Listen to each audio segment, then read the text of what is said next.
فرمایا اذکرکم اللہ فی اہل بیتی، لوگوں میں اللہ کا واسطہ دیتا ہوں میرے اہل بیت کے معاملے میں ان کی عزت کرنا، ان کا اکرام کرنا، ان سے محبت کرنا، ان کے نقش قدم پر چلنے میں اپنی کامیابی سمجھنا۔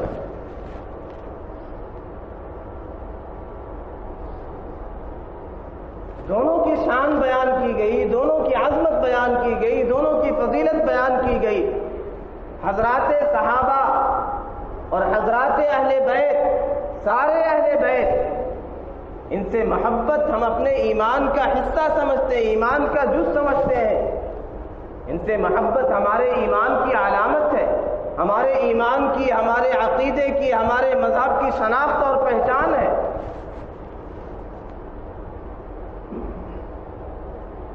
لیکن اہل بیت میں ازواج مطہرات بھی شامل ہیں۔ آقا صلی اللہ علیہ وسلم کی ازواج مطہرات تمام ایمان والوں کی مائیں، یہ بھی اہل بیت میں شامل ہے۔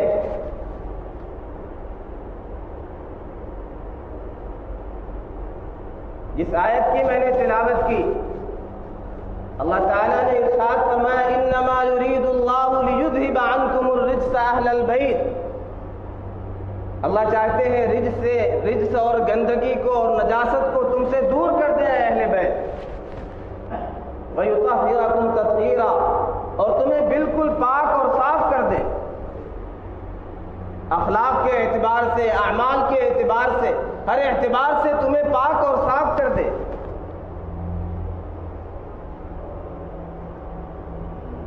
تخلیہ عن الرذائل ہو جائے، برے اخلاق اور بری چیزیں ان سے پاکی اور صفائی ہو جائے، اور تحلیہ بالفضائل ہو جائے، فضائل سے، کمالات سے سنوار دیا جائے تمہیں۔ یہ آیت جسے آیت تطہیر کہا جاتا ہے، یہ کس کی شان میں اتری؟ اس میں کون کون شامل ہے؟ کن کے متعلق کہا گیا کہ اللہ ان کی پاکی اور صفائی چاہتے ہیں، اللہ نے انہیں پاک کر دیا ہے؟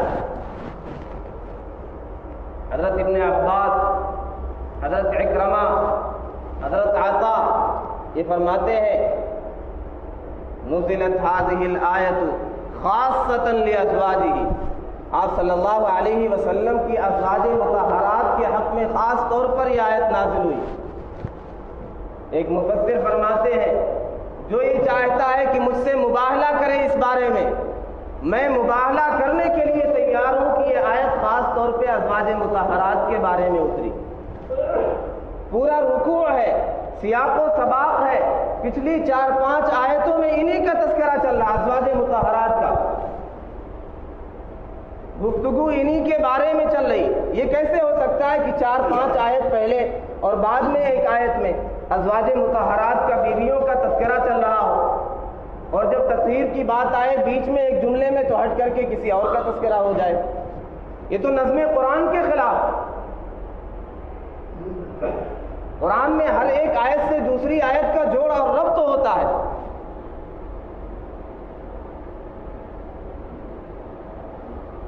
حافظ ابن کثیر رحمۃ اللہ علیہ فرماتے ہیں کہ جو بھی قرآن میں ادنا بھی تدبر رکھتا ہے، غور و فکر کرے گا، وہ یہ یقین کر لے گا کہ یہ آیت ازواج مطہرات کے بارے میں۔ ہاں، ازواج مطہرات میں یہ حضرات حسنین، سیدنا علی اور سیدہ فاطمہ رضی اللہ عنہا، یہ سب شامل ہیں۔ وہ کیسے شامل ہیں وہ آگے اس کا تذکرہ آئے گا۔ یہ آیت جب نازل ہوئی تو آقا صلی اللہ علیہ وسلم باہر نکلے، حضرات حسنین کریمین رضی اللہ عنہما، سیدہ فاطمہ رضی اللہ عنہا، حضرت علی رضی اللہ عنہ، ان سب کو آپ نے ایک چادر میں سمیٹ لیا۔ آپ نے کہا اللہم ہؤلاء اہل بیتی، اے اللہ یہ میرے اہل بیت ہیں، فاذھب الرجس عنہم وطہرہم تطہیرا، اللہ ان سے رجس کو دور کر دیجئے، انہیں پاک اور صاف کر دیجئے۔ ام سلمہ رضی اللہ عنہا تھی، انہوں نے کہا مجھے بھی شامل کر لیجئے۔ انتی علی خیر، تم تو پہلے سے ہی بھلائی کرو۔ اس سے بعض لوگوں کو غلط فہمی ہوئی، بعض لوگ یہ کہتے ہیں کہ آپ نے انہیں شامل نہیں کیا ام سلمہ رضی اللہ عنہا کو، اس لیے وہ اہل بیت میں نہیں ہے، جبکہ اسی روایت میں مختلف الفاظ ہیں، یہ روایت مختلف الفاظ سے آئی ہے، ہو سکتا ہے مختلف واقعہ ہو۔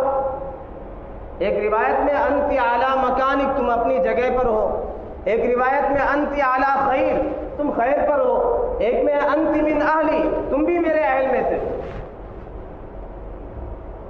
اب اس حدیث کو بنیاد بنا کر کے ازواج مطہرات کو اہل بیت میں سے خارج کیا جاتا ہے، ایسی محبت کی جاتی ہے۔ یہ جو پنجتن پاک کہا جاتا ہے، ہم کہتے ہیں ان کے پاک ہونے میں کسی ادنا سے ادنا مسلمان کو شبہ ہو ہی نہیں سکتا، جن کے بارے میں اللہ نے کہہ دیا پاک ہے، کسی کو کیا اشکال ہے، کیا اعتراض ہے؟ لیکن یہ کہتے ہیں یہی 5 ہی صرف پاک ہیں۔ کسی کے 2 لڑکے ہوں، ایک کے بارے میں کہا جائے کہ یہ اپنے والدین کا فرما بردار ہے، تو در حقیقت یہ تعریض ہوتی ہے، یہ اشارہ ہوتا ہے کہ دوسرا نافرمان ہے۔ تو صرف پنجتن پاک کہہ کر کے اشارہ ہوتا ہے کہ سارے صحابہ ازواج مطہرات الیاذ باللہ وہ ناپاک ہیں، وہ غلط تھے۔ ہم کہتے ہیں وہ بھی پاک ہے، یہ بھی پاک ہے، بھی اور ہی کا فرق ہے۔ کچھ لوگ کہتے ہیں صرف یہی پاک ہے، اہل بیت ہی پاک ہے، ہم کہتے ہیں یہ بھی پاک ہے، اور حضرات صحابہ اور ازواج مطہرات کے بارے میں اللہ نے کہا یہ بھی پاک ہے، اور قرآن کی دوسری آیت سے بھی ان کی تطہیر، ان کی پاکی ثابت ہوتی ہے۔ سورہ نور میں ان کا تذکرہ کیا گیا طیبات للطیبین، کہ پاک عورتیں پاک مردوں کے لیے، پاکیزہ مرد پاکیزہ عورتوں کے لیے۔ تو آقا صلی اللہ علیہ وسلم طیب تھے، آپ کے ازواج بھی طیبات ہیں، طاہرات ہیں۔ ڈوبنے والے کو تنکے کا سہارا ہوتا ہے، ان کو کچھ نہیں ملا تو انہوں نے کہا یہاں پہ مذکر کا صیغہ استعمال کیا گیا ہے، وَيُطَهِّرَكُمْ تَطْهِيرًا، کم کے معنی تم سب مرد، تو کہتے ہیں یہاں پہ جمع مذکر کا صیغہ استعمال کیا ہے، تو ازواج مطہرات کیسے مراد ہوں گی؟ ہم یہ کہتے ہیں کہ لغت عرب سے اور محاورے سے ناواقفیت کی بنیاد پر یہ اشکال ہے۔ یہاں پہ اس سے پہلے اہل کا لفظ ہے اور اہل مذکر ہے، مذکر کی مناسبت سے آگے جمع مذکر کا صیغہ استعمال کر دیا گیا۔ اس کی مثال قرآن میں ہے۔ موسیٰ علیہ السلام جب مدین سے لوٹ رہے تھے، انہوں نے اپنی بیوی سے کہا کہ رکو، مجھے آگ دکھائی دیتی ہے، میں جاؤں، شاید وہاں پہ کچھ راستہ مل جائے، کوئی فائدہ ہو جائے۔ فقال لأہلہم کثوا، یہاں پہ اہل سے مراد ان کی بیوی ہیں، لیکن اہل کا جو لفظ ہے یہ لفظ مذکر ہے، تو آگے کثوا جمع کا صیغہ استعمال کیا گیا، جمع مذکر کا۔ اہل کے معنی والا، اور اہل بیت گھر والے۔ گھر والے اردو میں ہم کہتے ہیں تو گھر والے، اس میں ازواج اور بیویاں بھی شامل ہوتی ہیں، اور گھر والی کہتے ہیں تو خاص طور پہ بیویاں ہی مراد ہوتی ہیں۔ قرآن میں بھی اہل کا جو استعمال ہے جا بجا بیویوں کے لیے استعمال ہوا ہے، اس کے علاوہ بھی استعمال اس کے آتے ہیں، لیکن 3 جگہ ایسی ہیں جہاں صراحتاً معلوم ہوتا ہے کہ بیوی کے لیے استعمال کیا گیا۔ سیدنا یوسف علیہ السلام کا واقعہ، جب وہ کمرے سے باہر نکلے، دروازے سے باہر نکلے، قرآن نے اس کا نقشہ کھینچا، وَأَلْفَيَا سَيِّدَهَا لَدَى الْبَابِ قَالَتْ مَا جَزَاءُ مَنْ أَرَادَ بِأَهْلِكَ السُّوءَ، حضرت زلیخا نے کہا ما جزاء من اراد بأهلك، جو آپ کے گھر والی کے ساتھ برائی کا ارادہ رکھتے ہیں ان کا کیا بدلہ ہونا چاہیے؟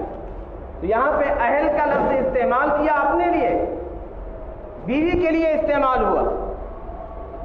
دوسری جگہ سیدنا ابراہیم علیہ السلام کی اہلیہ حضرت سارہ،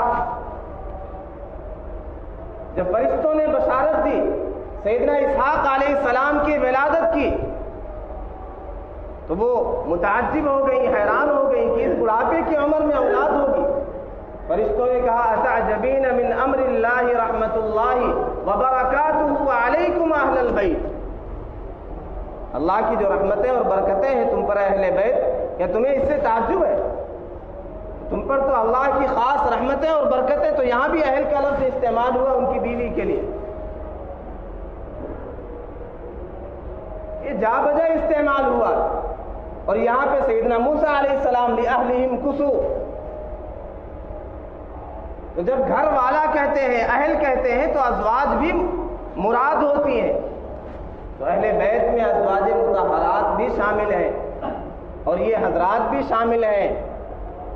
آیت میں خاص طور پہ تذکرہ کیا گیا ازواج مطہرات کا، وہ شامل تھی، ان کی پاکیزگی کا تذکرہ کر دیا گیا، ان کی پاکی کا تذکرہ کر دیا گیا۔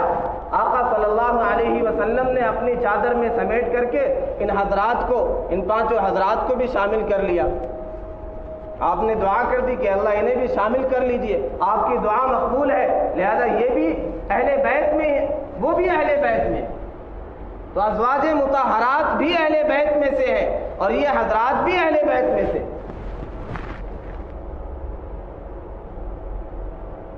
اہل بیت سے محبت کا یہ نتیجہ نہیں ہونا چاہیے کہ سب کو کنارے لگا دیا جائے، صحابہ پر شب و شتم کیا جائے، یہ اعتدال ہے اہل سنت والجماعت کا۔ ہم کہتے ہیں اہل بیت سے محبت یہ ہمارے ایمان کا جز ہے، ان کے نقش قدم پر چلنا اپنے لیے کامیابی اور کامرانی سمجھتے ہیں، لیکن صحابہ بھی ہمارے لیے معیار ایمان ہے، ہمارے ایمان کی شناخت اور پہچان ہے، یہ اہل سنت والجماعت کہتے ہیں۔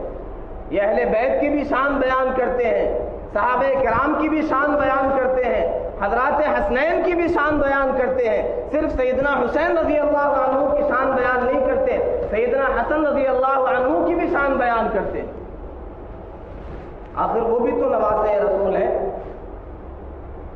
لیکن ان کا تذکرہ نہیں ہوتا، ان کے قصیدے نہیں پڑھے جاتے، ان کی مدح سرائی نہیں ہوتی، ہم ان کی بھی شان بیان کرتے۔ حسنین کریمین دونوں بلند شان والے تھے، دونوں اعلیٰ مقام والے تھے، ان جیسا کوئی نہیں تھا۔ سیدنا حسن رضی اللہ تعالی عنہ،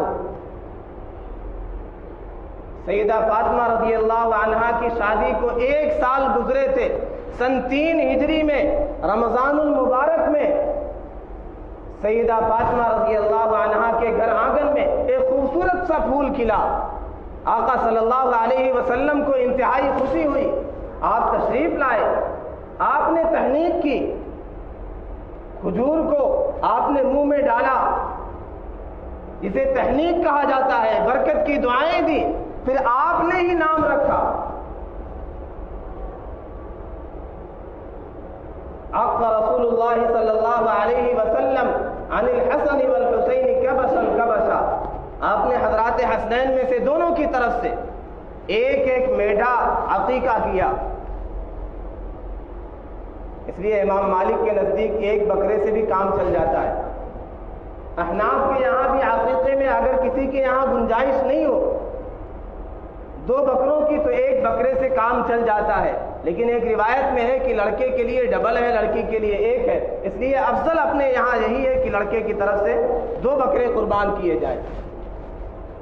آپ نے نام رکھا، حضرت علی رضی اللہ تعالی عنہ سے پوچھا کیا نام رکھا، انہوں نے کہا الحرب، حرب نام رکھا، آپ نے کہا نہیں حسن نام رکھو۔ اسی طرح سیدنا حسین رضی اللہ عنہ کی ولادت کے موقع پر بھی انہوں نے کہا میں نے حرب نام رکھا ہے، آپ نے کہا حسین نام رکھو، ھذا احسن منہ، یہ تو اس سے بھی زیادہ حسین لگ رہے ہیں۔ دونوں حسین تھے، دونوں اعلیٰ اخلاق والے تھے، حسن و جمال میں ان کے کوئی مشابہ نہیں تھا، کیونکہ یہ آقا صلی اللہ علیہ وسلم کے مشابہ تھے۔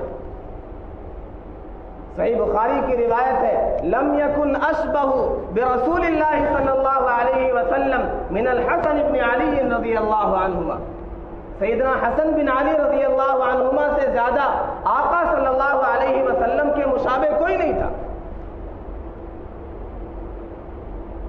جن سے صحابہ بے پناہ محبت کیا کرتے تھے، خلفائے راشدین محبت کیا کرتے تھے،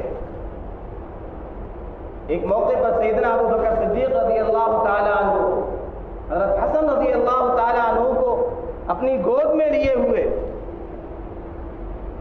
اور کہہ رہے ہیں بھی شبیہم برسول اللہ، میرے باپ آپ پر قربان ہو جائیں حسن، میرے ماں باپ آپ پر قربان ہو جائیں، تمہاری صورت آقا صلی اللہ علیہ وسلم سے کتنی ملتی جلتی ہے، تم کتنے مشابہ ہو، ولیس شبیہم بعلی، علی سے بالکل ملتے جلتے نہیں ہو۔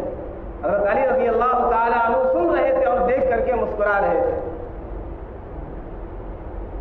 ان کی شان میں آقا نے فرمایا ان ابنی ھذا سید، حسن یہ میرا بیٹا سردار ہے، لعل اللہ ان یصلح به بین فئتین عظیمتین من المسلمین، اس کے ذریعے سے اللہ مسلمانوں کے دو بڑے گروہ میں مصالحت کروائیں گے۔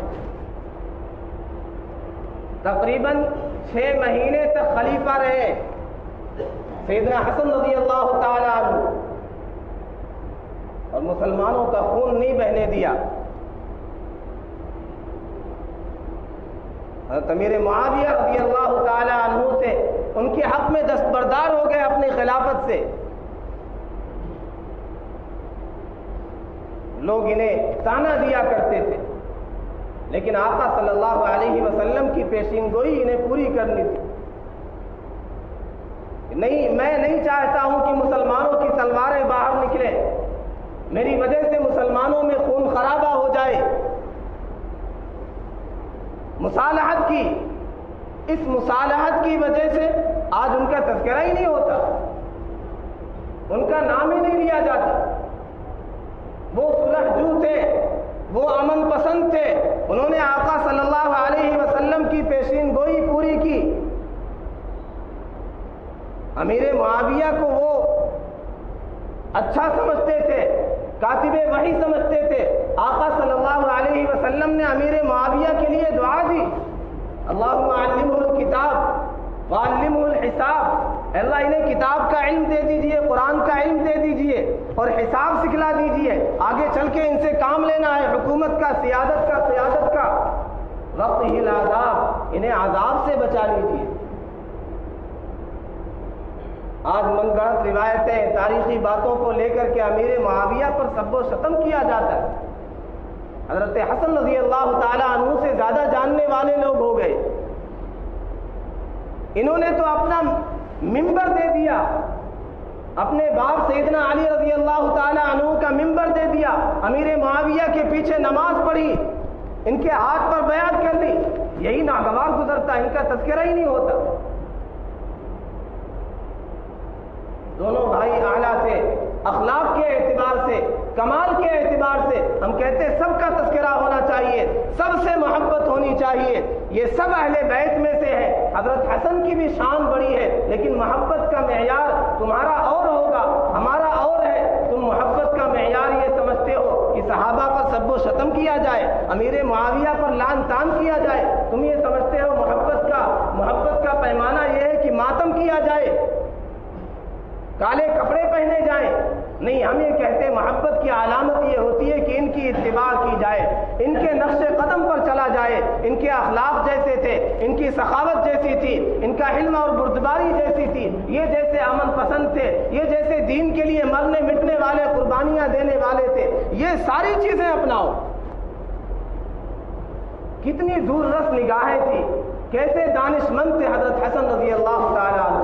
ایک موقع پر کہا، سیدنا علی رضی اللہ تعالی عنہ نے ارادہ کیا کہ دارالخلافہ کو مدینہ سے اٹھا کر کے دمشق، بغداد کر دیا جائے، کوفہ میں کر دیا جائے۔ آپ نے کہا نہیں ابا جان، دارالخلافہ کو یہاں سے تبدیل مت کریے، یہاں سے اٹھا کے مت لے جائیے۔ فرمایا بیٹے، میں نہیں چاہتا ہوں کہ مدینے کی حرمت پامال ہو جائے، یہاں خونریزی ہو، یہاں لڑائی ہو۔ فرمایا ابا جان، سب آزار ایک طرف، لیکن میں یہ کہتا ہوں یہاں سے دارالخلافہ کو اٹھا کر کے کہیں نہ لے جائے۔ اگر یہاں سے دارالخلافہ کہیں اور منتقل ہو گیا تو پھر قیامت تک مدینہ میں دارالخلافہ نہیں آ پائے گا، پھر یہ کیپٹل نہیں بن پائے گا اسلامی خلافت کا۔ پھر ایسی پیشین گوئی ثابت ہوئی کہ بغداد، کوفہ اور دمشق اور قاہرہ، استنبول، کہاں کہاں لیکن پھر مدینہ لوٹ کر کے نہیں آیا۔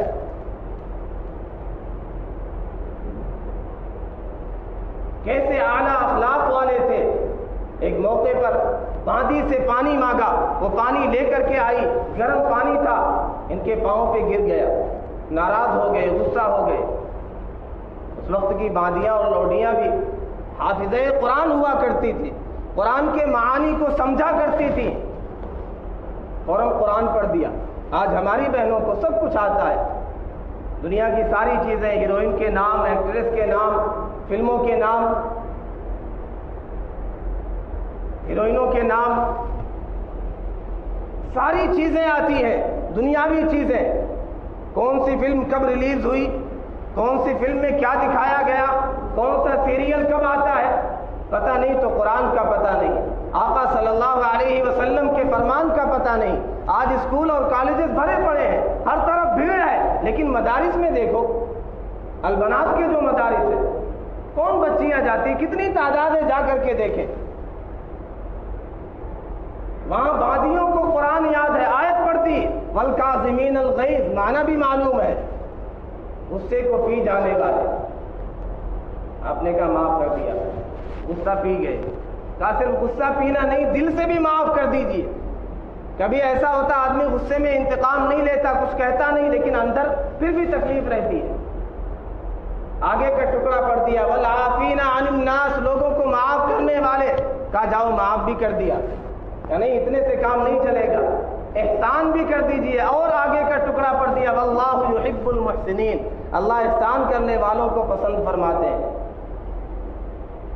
کہا جاؤ تمہارے ساتھ احسان کیا، تمہیں آزاد بھی کر دیا۔ یہ اخلاق، ان سے محبت ہے تو یہ اخلاق اپنائے۔ ایک موقع پر ایک باغ سے گزر رہے تھے مدینہ کے، ایک غلام بیٹھا ہوا روٹی کھا رہا تھا، آدھی روٹی بغل میں کتے کو کھلا رہا تھا۔ پوچھا کیا بات ہے، آدھا آدھا شریک کر رہے ہو؟ کہا اس کی آنکھیں دیکھ کر کے میری آنکھیں شرماتی ہیں کہ میں تو کھاتا رہوں، یہ دیکھتا رہے۔ پوچھا کس کے غلام ہو؟ کہا ابان بن عثمان رضی اللہ عنہ کے۔ کہا اللہ کی قسم جب تک میں نہ آ جاؤں یہیں بیٹھے رہنا۔ گئے، غلام کو بھی خرید لیا، باغ کو بھی خرید لیا، اور آ کر کے کہا جاؤ تم میرے غلام ہو گئے ہو۔ اس نے کہا اللہ اس کے رسول کے بعد میں آپ کا فرما بردار ہوں۔ کہا تمہیں بھی آزاد کر دیا، باغ کو بھی تمہارے حوالے کر دیا، تمہیں ہدیہ کر دیا۔ حضرات حسنین سے محبت ہے، ان کے ان اخلاق کو اپنایا جائے، ان کے کردار کو اپنایا جائے، یہ محبت ہوتی، یہ محبت کی علامت ہوتی ہے۔ ان کے نقش قدم پر چلا جائے۔ وہ تو دین کے لیے قربانیاں دینے والے تھے، وہ تبلیغ کرنے والے تھے، وہ دین کے پیغام کو عام کرنے والے تھے، وہ آقا صلی اللہ علیہ وسلم کی سنتوں کو اپنانے والے تھے، وہ دین کے داعی تھے، وہ سنت کے محافظ تھے۔ اگر ہمیں اہل بیت سے محبت ہے، حضرات حسنین سے محبت ہے، تو ہمیں ان کے نقش قدم پر چلنا چاہیے۔ ان کی زندگی سے جو اسباق مل رہے ہیں، ان اسباق پر عمل کرنے کی کوشش کرنا چاہیے۔ اللہ رب العزت والجلال ہمیں اہل بیت کی شان، حضرات حسنین کی شان کو سمجھنے، ان کے نقش قدم پر چلنے کی توفیق عطا فرمائے۔ وآخر دعوانا ان الحمدللہ رب العالمین۔